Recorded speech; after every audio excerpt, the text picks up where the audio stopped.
1763 crore rupees. 57 years से India के luggage market को लीड करने के बाद वीआईपी इंडस्ट्रीज के प्रमोटर्स अब 1763 करोड़ रुपीस में अपना 32% स्टेक सेल कर रहे हैं।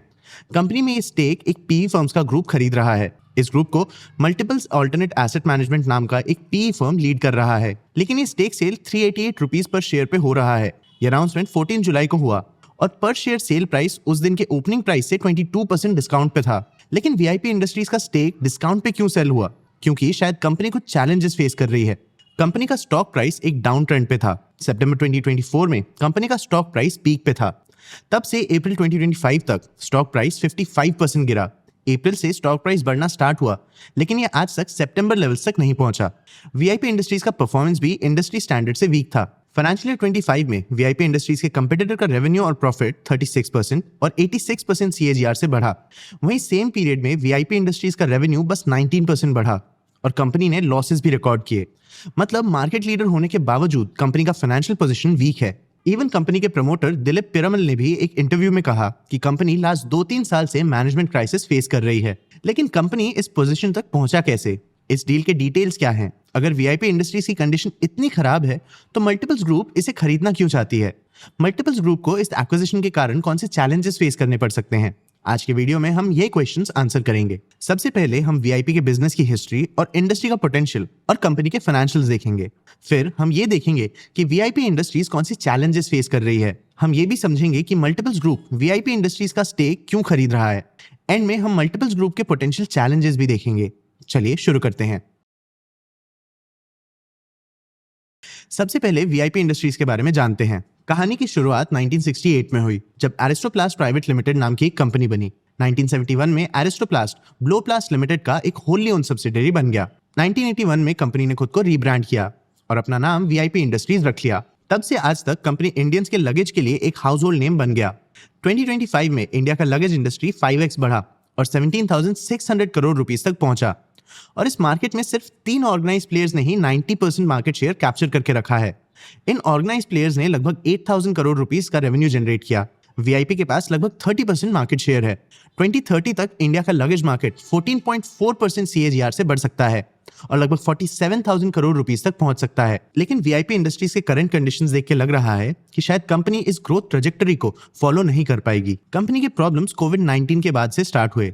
ट्रैवल इंडस्ट्री लॉकडाउन के बाद जोरों शोरों से बढ़ रहा था, लेकिन वीआईपी ने कुछ मेजर स्ट्रेटेजिक मिस्टेक्स किए, जिसके कारण वो ट्रैवल इंडस्ट्री के साथ बढ़ नहीं पाया। मार्केट्स ई कॉमर्स और प्रीमियमाइजेशन की तरफ शिफ्ट कर रहे थे। कंज्यूमर्स के प्रेफरेंसेस भी स्टाइलिश टेक एनेबल्ड लगेज की तरफ शिफ्ट हो रहे थे। लेकिन वीआईपी इन प्रेफरेंसेस को कैप्चर करने की जगह मैन्युफैक्चरिंग वॉल्यूम पे फोकस कर रहा था। इस प्रोडक्ट मार्केट मिसमैच के कारण वीआईपी के पास 68 लाख पीसेस का अनसोल्ड इन्वेंट्री कलेक्ट हो गया था। कंपनी को ये इन्वेंट्री बेचने के लिए हेवी डिस्काउंट्स देने पड़े। ऑलमोस्ट नियर कॉस्ट प्राइसेस पे इन्वेंट्री सेल करने के कारण कंपनी के ब्रांड इमेज पे एक नेगेटिव इंपैक्ट भी पड़ा। डिस्काउंट्स कस्टमर्स को पसंद तो आते हैं, लेकिन जब मार्केट एक प्रीमियमाइजेशन ट्रेंड पे चल रहा हो, तब डिस्काउंट्स कस्टमर्स में क्वालिटी के बारे में डाउट्स क्रिएट कर सकते हैं। इस अनसोल्ड इन्वेंट्री और हेवी डिस्काउंट के कारण कंपनी के फाइनेंसेस पे भी नेगेटिव इंपैक्ट पड़ा। कंपनी के फाइनेंशियल 25 के नंबर्स पर ये इंपैक्ट क्लियरली दिखा। कंपनी का रेवेन्यू 3% गिर गया और 2,178 करोड़ रुपीस तक पहुंच गया। ग्रॉस मार्जिन 53% से 46% तक गिर गया। कंपनी का इबिट्टा तो 55% गिर गया और 93 करोड़ रुपीस तक पहुंच गया। इबिट्टा मार्जिन 9.1% से 4.3% तक गिर गया। कंपनी ने फाइनेंशियल 24 में 77 करोड़ रुपीस का प्रॉफिट बिफोर टैक्स रिकॉर्ड किया था। फाइनेंशियल 25 तक कंपनी 91 करोड़ रुपीस का लॉस बिफोर टैक्स फेस कर रही थी। कंपनी के खराब स्ट्रैटेजी का इंपैक्ट सिर्फ कंपनी के फाइनेंशियल्स पे ही नहीं पड़ा, कंपनी के ऑपरेशंस पे भी नेगेटिव इंपैक्ट दिखा। वीआईपी को अपने employ cost year on year 16% cut करने पड़े। फाइनेंशियल 25 के क्वार्टर 4 में कंपनी ने 4 lakh square feet warehousing space surrender किया और 3 लाख स्क्वायर फीट का वेयरहाउसिंग स्पेस सरेंडर करने की बात चल रही है। मतलब कंपनी को जॉब्स कट करने पड़े और कंपनी के एसेट्स भी रिड्यूस हो गए। और जब वीआईपी अपने स्ट्रैटेजिक मिस्टेक्स के कारण स्ट्रगल कर रहा था, तब कंपटीटर्स अपने मार्जिन्स इंप्रूव कर रहे थे। वीआईपी इंडस्ट्रीज के बाद एस्टैब्लिश होने के बावजूद सफारी का मार्केट कैप आज वीआईपी से 40% हायर है। मतलब कस्टमर्स और इन्वेस्टर्स दोनों का ट्रस्ट अब शायद शिफ्ट हो रहा है। कंपनी 4 और मेजर प्रॉब्लम से डील कर रहा है: inventory issues, poor distribution channel selection, weak margins और ई कॉमर्स इंटीग्रेशन प्रॉब्लम्स। चलिए इन चारों इश्यूज को एक एक करके समझते हैं। सबसे पहले इन्वेंट्री इश्यूज। फाइनेंशियल ईयर 24 तक कंपनी के पास 916 करोड़ रुपीस का इन्वेंट्री बिल्ड हो गया था। जैसा मैंने बताया, वीआईपी के प्रोडक्ट्स एग्जिस्टिंग कस्टमर प्रेफरेंसेस से मैच नहीं कर रहे थे। कंपनी के प्रोडक्ट्स नॉर्मल प्राइसेस पे तो सेल नहीं हो रहे थे, इसीलिए कंपनी को अपना इन्वेंट्री हैवी डिस्काउंट पे सेल करना पड़ रहा था। इन डिस्काउंट्स के कारण कंपनी के मार्जिन्स पे प्रेशर पड़ रहा था, लेकिन इन डिस्काउंट्स के थ्रू ही कंपनी ने अपने इन्वेंट्री लेवल्स 698 करोड़ रुपीस तक रिड्यूस कर लिए। दूसरा प्रॉब्लम था poor distribution channel selection. VIP industries का डिस्ट्रीब्यूशन स्ट्रैटेजी काफी स्कैटर्ड था। जहां कस्टमर्स ऑनलाइन प्लेटफॉर्म्स और ई कॉमर्स प्रेफर कर रहे थे, वीआईपी का ऑनलाइन प्रेजेंस काफी लिमिटेड था। फिजिकल स्टोर्स का परफॉर्मेंस भी वीक था, इसीलिए वीआईपी ने फाइनेंशियल ईयर 25 में सिर्फ 32 नए स्टोर्स ओपन किए। कंपनी ने 133 स्टोर्स बंद भी किए। ये स्टोर्स मोस्टली टियर 3 और 4 सिटीज में थे। इन ऑफलाइन स्टोर्स में से कई स्टोर्स अंडर परफॉर्म भी कर रहे थे। कुछ केसेस में तो स्टोर्स के कॉस्ट उनके रेवेन्यू से भी ज्यादा हो रहे थे। कंपनी के मैनेजमेंट ने कहा है कि नए स्टोर्स का फोकस टियर 1 सिटीज में होगा, जहां कस्टमर्स के पास ज्यादा परचेजिंग पावर होती है और जहां प्रीमियम प्रोडक्ट्स का एक्सेप्टेंस बेटर हो सके। कंपनी का थर्ड इशू है वीक मार्जिन्स। जैसा मैंने बताया, अपना इन्वेंट्री क्लियर करने के लिए कंपनी अपने प्रोडक्ट्स हेवी डिस्काउंट्स पे सेल कर रही थी, लेकिन इससे कंपनी के मार्जिन्स पे प्रेशर पड़ रहा था। मैनेजमेंट ने अपने गाइडेंस में double digit EBITDA margin predict किया था, लेकिन फाइनेंशियल ईयर 25 में एक्चुअल इबिट्टा मार्जिन बस 4.3% था। मतलब कंपनी शायद अपने वॉल्यूम फोकस स्ट्रैटेजी पे ज्यादा ही कॉन्फिडेंट था।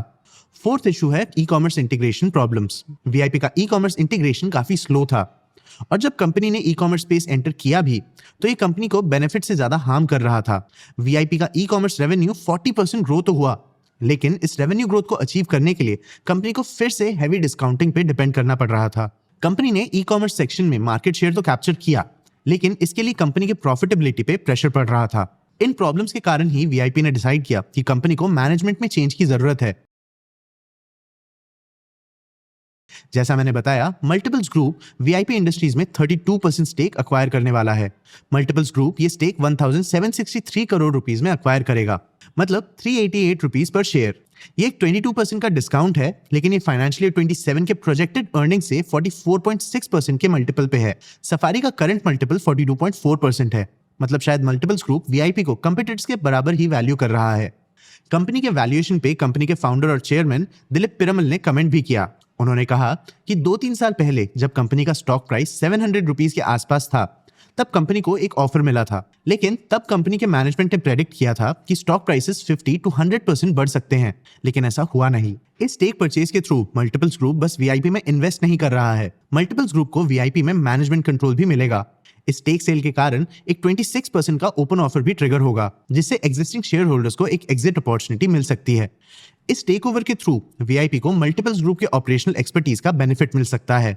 लेकिन इतना तो क्लियर है, वीआईपी इंडस्ट्रीज फाइनेंशियल डिस्ट्रेस के साइंस दिखा रहा है। तो भला मल्टीपल्स ग्रुप इस कंपनी पे बेट क्यों ले रहा है? देखो दोस्तों, वीआईपी डिस्ट्रेस में तो है, लेकिन मल्टीपल्स ग्रुप को कंपनी में पोटेंशियल दिखता है। जैसा कि मैंने बताया, इंडिया का लगेज मार्केट 14.4% CAGR से बढ़ सकता है। इंडियन कस्टमर्स का डिस्क्रिशनरी स्पेंडिंग बढ़ रहा है। लोग अब ट्रैवल और दूसरे लाइफस्टाइल चॉइसेस पे पैसा स्पेंड कर रहे हैं। प्रीमियमाइजेशन भी एक ग्रोइंग ट्रेंड है। शायद मल्टीपल्स ग्रुप इस ट्रेंड को कैप्चर करना चाहता है। वीआईपी के पास ब्रांड वैल्यू भी है। कंपनी के पास 50+ ईयर्स की लेगेसी है और वीआईपी एक हाउसहोल्ड नेम है। अगर मल्टीपल्स ग्रुप इस ब्रांड वैल्यू पे कैपिटलाइज कर पाता है, तो वीआईपी के पास एक रिवाइवल का चांस हो सकता है। वीआईपी इन्वेंट्री इश्यूज से तो डील कर रहा है, लेकिन कंपनी ने अपना अनसोल्ड स्टॉक भी कम किया है। कंपनी ने अपना डेट भी 118 करोड़ रुपीस तक कम कर दिया है। लेट ही सही, लेकिन कंपनी अब प्रीमियम सेगमेंट में अपना फोकस बढ़ा रही है, ताकि वो एक हाई मार्जिन स्पेस में एक्सपैंड कर सके। कंपनी अपने कार्ल्टन स्टोर्स को एक प्रीमियम एक्सपीरियंशियल डेस्टिनेशन की तरफ पोजीशन कर रही है। फाइनेंशियल ईयर 26 में कंपनी अपने नए प्रोडक्ट से अपने रेवेन्यू का 40% एक्सपेक्ट कर रही है। कंपनी अपने ई कॉमर्स सेगमेंट से भी इंप्रूवमेंट एक्सपेक्ट कर रही है। फाइनेंशियल ईयर 24 में ई कॉमर्स कंपनी के रेवेन्यू में 22% कंट्रीब्यूट करता था। फाइनेंशियल ईयर 25 तक ई कॉमर्स का रेवेन्यू कंट्रीब्यूशन 31% तक बढ़ गया। कंपनी के मैनेजमेंट ने ई कॉमर्स के कंट्रीब्यूशन पे कमेंट भी किया। मैनेजमेंट ने कहा कि वो ई कॉमर्स का कंट्रीब्यूशन कम तो नहीं करना चाहते, लेकिन फाइनेंशियल ईयर 26 में कंपनी ई कॉमर्स कंट्रीब्यूशन को 30% तक लिमिट करना चाहेगी। कंपनी अपने ऑफलाइन चैनल पे भी इक्वली फोकस करना चाहती है, क्योंकि ऑफलाइन सेगमेंट में कंपनी हायर मार्जिन्स कमा पाती है। लेकिन कंपनी को सिर्फ ई कॉमर्स से रेवेन्यू जनरेट नहीं करना है। ई कॉमर्स का मेन चैलेंज होगा प्रॉफिटेबिलिटी के साथ रेवेन्यू इंक्रीज करना। मल्टीपल्स ग्रुप को इंडियन लगेज मार्केट के कंपिटिटिव सीन का भी ध्यान रखना होगा। सफारी इस स्पेस में बहुत तेजी से ग्रो कर रहा है। प्राइवेट स्पेस में भी कंपनी मोकोबारा से स्टीप कंपटीशन फेस कर रही है। सफारी के पास मोमेंटम है और मुकुबारा के पास ई कॉमर्स का एजिलिटी। वीआईपी के मार्जिन्स भी मल्टीपल्स ग्रुप के लिए एक चैलेंज होंगे। वीआईपी के मैनेजमेंट ने एडमिट किया है कि कंपनी के मार्जिन्स अब 17 to 18% के प्री कोविड लेवल्स तक शायद नहीं पहुंच पाएंगे। ग्रोइंग कंपटीशन वाले मार्केट में अब 12 to 15% के मार्जिन्स ही नॉर्मल हैं। मल्टीपल्स ग्रुप को इन चैलेंजेस से एक टाइट टाइमलाइन में डील करना होगा। वीआईपी के कंपेटिटर्स और कस्टमर्स दोनों कंपनी के कमबैक के लिए वेट नहीं करने वाले। आपको क्या लगता है, क्या मल्टीपल्स ग्रुप का ये टेक ओवर वीआईपी को रिवाइवल का एक चांस दे पाएगा, या वीआईपी के इन्वेंट्री की तरह ही कंपनी का 32% स्टेक मल्टीपल्स ग्रुप के लिए एक डेड वेट बन जाएगा? अपने व्यूज हमें कमेंट सेक्शन में जरूर बताना। आगे आप कौन से टॉपिक्स पे वीडियोस देखना चाहते हो, ये भी हमें कमेंट सेक्शन में जरूर बताना। अगर ये वीडियो आपको इन्फॉर्मेटिव लगा तो इसे लाइक और शेयर जरूर करना। ऐसे ही और वीडियोस के लिए चैनल को सब्सक्राइब भी कर लेना। आज की वीडियो के लिए इतना ही। मैं हूं आपका होस्ट देव। मिलते हैं अगले वीडियो में।